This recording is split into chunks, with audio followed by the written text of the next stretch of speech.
John chapter 1 verse 14, and the Word was made flesh and dwelt among us, and we beheld his glory, the glory as of the only begotten of the Father, full of grace and truth. So this is, I guess, the most explicit statement in the Bible that tells us Jesus was God. Obviously in combination with earlier on in this chapter where it tells us that the Word, in no uncertain terms, was God.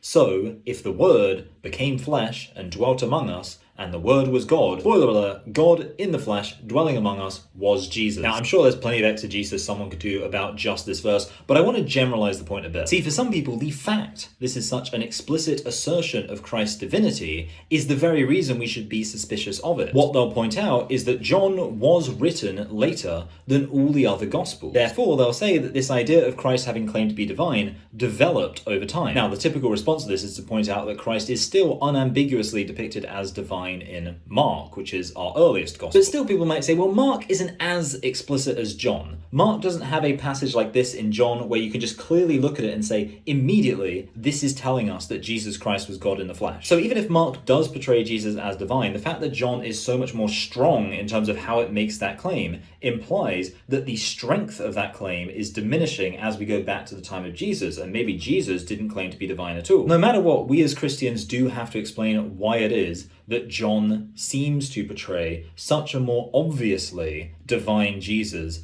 than the previous gospel. And the real answer is that John isn't more explicit about Jesus being divine, he's just more gentler. See, Jews, even today, don't really make the argument that Jesus didn't claim to be divine, because for them, even in the synoptic gospels, it's obvious this is a guy who was claiming to be divine. The argument that John has this much more divine version of Jesus than the previous gospels is only really made by atheists and Muslims who don't know very much about Jewish theology at all. But the point is that when John was writing his gospel, he was probably asking people, okay, we already know as Jews all the different things Jesus said to make himself clearly divine. But my question is, what specifically are the things he said that would make it obvious to someone he was divine, even if they were not Jewish? And that's why we have a lot of different claims in John that make Jesus' divinity clear that we don't see in the other Gospels, because the priorities were different.